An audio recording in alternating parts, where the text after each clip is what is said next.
여러분 안녕하십니까? 민선 7기 부산시 첫 국정감사가 오늘 부산시청에서 열렸습니다. 야당은 오거돈 시장의 이권사업 연루 의혹과 유재수 경제부 시장의 금융위 재직 시절 비위 의혹을 집중 부각시켰습니다. 오늘 부산시 국감 소식을 이만은 기자가 보도합니다. 부산시에 대한 국회 안횡희 국정감사에서 이진복 의원은 오거돈 시장의 태양광 사업 연루 의혹을 제기했습니다. 국내 최대 태양광 발전 사업에 투자하는 사모펀드에 오거돈 시장이 고문으로 참여했다며 사실관계를 밝히라고 따졌습니다. 회사의 소개 자료에 보면 오거돈 박사라고 돼 있어요. 그래서 제가 박사학위가 있는 거 물어봤어요. 이 시장님 조남 맞죠? 이 회사가 왜 이 소개서에 우리 시장님 조남을 넣어놨을까요? 이에 대해 오 시장은 2012년 잠시 이사로 등재했다가 2015년 사임했다고 해명했습니다.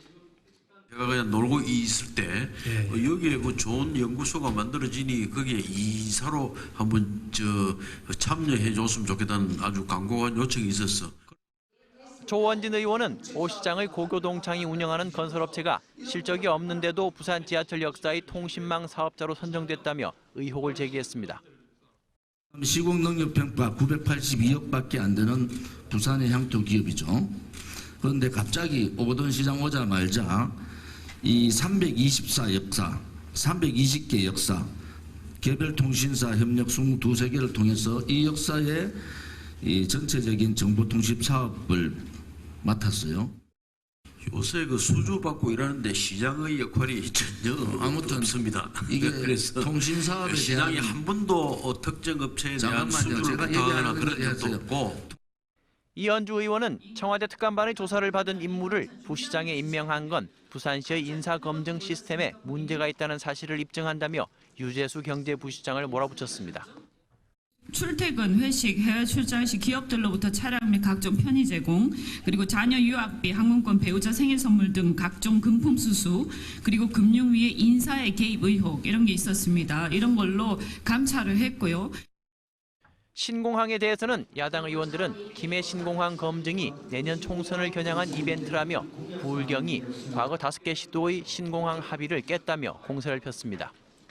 이에 대해 오 시장은 오히려 지난 정권이 대구 경북의 민심을 달래기 위해 부울경과 상의도 없이 대구 경북의 통합 신공항 사업 추진을 시작했다며 합의를 깬 것은 대구 경북이라고 맞받아섰습니다. MBC 뉴스 이만흥입니다. 네, 한편 부산경찰청에 대한 국정감사 역시 오늘 실시된 가운데 드론 테러에 대한 대책 마련이 시급한 것으로 지적됐습니다.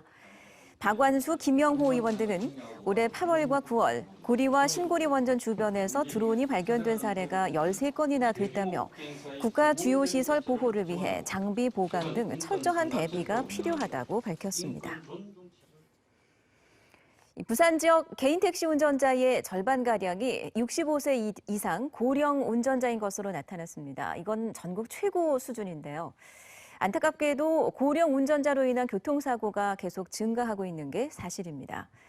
그런데 단순히 이게 문제다라는 시각보다는 현실적인 보완책, 특히 고령 운전자에 대한 정책적 배려가 필요해 보입니다. 류재민 기자입니다. 승강장에 멈춰있던 택시 한 대가 갑자기 길게 줄지어 서 있던 택시들을 향해 돌진하더니 다른 택시 5대를 잇따라 들이받습니다. 급발진을 한 택시기사 A씨는 73살의 고령 운전자였습니다. 브레이크, 정지 페달을 밟아야 되는데 가속 페달을 밟아서 차가 이제 충돌하거나 추돌한 조금 이제 판단과 그런 순간 인지가 조금 나이가 신체 기능이 저하되다 보니까 사고가 그런 충돌 사고 많이. 초고령 사회 진입을 앞둔 부산시의 현실을 반영하듯 택시 운전자들도 대부분 나이가 많습니다. 부산 전체 개인 택시 운전자의 49.8%가 65살을 넘긴 고령 운전자로 전국 최고 수준입니다. 전국 평균 34.69%보다 15.11%포인트나 높습니다. 택시기사들은 승객 감소뿐만 아니라 과도한 산업금으로 인한 적은 수입이 원인이라고 입을 모읍니다. 이 돈이 안 되거든. 여금용 같은 건 돈도 안 되고 딴 거 이게 나이 많은 사람 아니면 이거 하도 안 해요. 돈이 안 되니까. 전국적으로 고령 운전자로 인한 사고는 최근 3년 동안 2만 4천여 건에서 3만 건으로 꾸준히 늘고 있고 지난해의 경우 전체 교통사고 사망 사건의 22.3%를 차지했습니다. 해가 갈수록 고령 택시 운전자가 늘어나면서 고령자 사고 건수도 늘어나고 있지만 해결은 쉽지 않은 상황입니다. 30년 만에 택시기사의 산업금을 폐지하고 완전 월급제를 도입하는 내용의 법안이 국회를 통과해 내년 1월 시행을 앞두고 있지만 최대 1,000만 원의 과태료나 감차 처분 등 솜방망이 처벌에 머무르고 있어 효과가 있을지 의문입니다. 정부는 자동차 제조사들과 함께 고령 운전자를 위한 첨단 보조 장비 도입을 추진하고 3년 주기로 적성 정밀 검사를 받도록 하는 등 대책 마련에 고심하고 있습니다. MBC 뉴스 류재민입니다. 제도약을 목표로 내세웠던 24회 부산국제영화제가 이제 내일이면 폐막합니다. 이번 영화제는 어떤 성과를 거두었고 또 앞으로 과제는 어떤 것들이 있는지 정세민 기자가 짚어봤습니다. 지난 몇 년간의 내홍을 수습하고 제도약을 기치로 내걸었던 부산국제영화제. 준비 과정에서부터 프로그래머를 비롯한 내부 인력을 대폭 교체하면서 영화계의 변화와 개혁, 새바람을 모색했습니다. 영화제 태동지인 남포동 비프광장을 9년 만에 다시 찾아가 영화제를 성원해준 부산 시민들 곁을 파고드는 성의도 보였습니다. 시민들이 직접 영화를 만들고 보고 논의하는 체험형 행사를 남포동 일원에서 개최해서 커뮤니티 비프라는 행사로 했는데요. 이것도 매우 성과가 컸습니다. 영화제가 20, 30대 젊은이들만의 잔치로 끝나지 않도록 하기 위해 시민공원에서의 한국영화특별전은 중장년층의 호응을 얻으며 의미가 있었다는 분석입니다. 그러나 아쉬운 대목도 있습니다. 원로 배우 김지미 씨, 그리고 미국의 청춘 스타 티모시 샬라메 등 몇몇을 제외하면 이름만 들으면 알 수 있는 국내외 빅스타의 초청과 방문이 예년에 비해 줄었습니다. 이는 영화제 전체의 흥행으로 이어지면서 과거에 비해 차분하고 조용했다는 지적입니다. 여기에 사드 문제로 중국과의 관계, 한일 문제로 일본과의 관계 악화가 영화제까지 영향을 미쳤습니다. 문화는 서로 주고받아야 돼요. 근데 이번에 일본 쪽하고 중국 쪽하고 제일 우리가 좋은 시장들은 사람들 안 옵니다. 왜 안 올까요? 그게 우리가 풀어야 될 숙제입니다. 이제. 다이빙벨 이후 불거진 영화제 내부의 갈등이 아직 완전히 아물지 않았다는 지적과 함께 부산국제영화제 하면 떠오르던 낯익은 얼굴들을 찾아볼 수 없는 점도 시민들에겐 아쉬움으로 남았습니다. 내년 25주년을 앞두고 그 나이와 경륜에 걸맞는 성숙한 영화제로 도약하기 위한 조직위원회 측에 더 많은 노력과 고민이 필요해 보이는 대목입니다. MBC 뉴스 정세민입니다. 일본의 대표적인 친한 진보 정치인인 하토야마 유키오 전 일본 총리가 오늘 낮 부산 김해국제공항을 통해 내한했습니다. 부산대 측의 초청으로 부산을 방문한 하토야마 전 총리는 오후 1시 15분쯤 부산대 인사들과 함께 노 전 대통령 묘역이 있는 경남 봉하마을로 향했습니다. 하토야마 전 총리는 봉하마을에서 권양숙 여사와 유시민 노무현재단 이사장을 만난 뒤 노 전 대통령 묘역을 참배했습니다.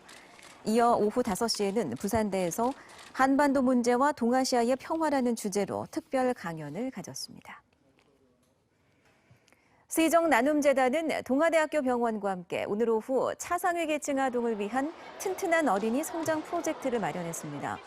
튼튼한 어린이 성장 프로젝트는 의료 혜택 사각지대에 있는 차상위 계층 지역 아동 1,000명을 대상으로 기초 건강검진을 진행하고 이번 겨울을 건강하게 보내도록 독감 예방접종도 무료로 실시했습니다. 발달장애에 대한 시민의식을 높이고 긍정적인 인식 제고를 위한 제1회 발달장애 인권영화제가 오늘 오후 2시부터 부산시청자 미디어센터 2층에서 열렸습니다. 부산국제베리어프리 작가회가 주최한 오늘 행사에서는 일복빛깔 무지개와 용상시의 외출 등 7편의 영화 상영이 이어졌습니다. 107층 초고층 빌딩에서 380m짜리 전망타워로 계획이 변경된 부산 롯데타워 완공 시기가 당초 계획인 2022년보다 1, 2년가량 더 늦어질 전망입니다. 부산시와 롯데그룹은 올해 말로 예정됐던 광복동 옛 시청 부지 롯데타워 도시계획시설 사업 실시 계획 인가 시한을 23개월 연장한다고 밝혔습니다. 롯데그룹은 설계 변경이 예상보다 늦어져 인가 시한을 연장했다며 늦어도 내년 하반기에는 착공에 나설 계획이라고 해명했습니다. 전국 철도 노동조합이 오늘 오전 9시부터 14일 오전 9시까지 만 사흘 동안 한시 파업에 들어가면서 부산역 KTX와 새마을호 등 열차 운행에도 차질이 빚어지고 있습니다. 국토교통부에 따르면 철도노조 파업 기간 KTX 열차 운행률은 72%, 새마을호와 무궁화호 등 일반 열차는 운행률이 60%에 머무를 것으로 전망되고 있습니다. 이에 따라 국토부는 코레일 직원과 군 인력 등 대체 인력을 투입해 열차 운행률을 높일 계획입니다. 오늘 오후 4시 50분쯤 수영구 광안동의 한 호텔 신축 공사장에서 공사용 거푸집 설치 작업 도중 거푸집이 10m가량 벗어나 바로 옆 오피스텔과 부딪혔습니다. 다행히 인명피해는 없었고 사고 발생 1시간 만에 100톤 대형 기중기를 동원해 긴급 복구 작업을 벌였습니다.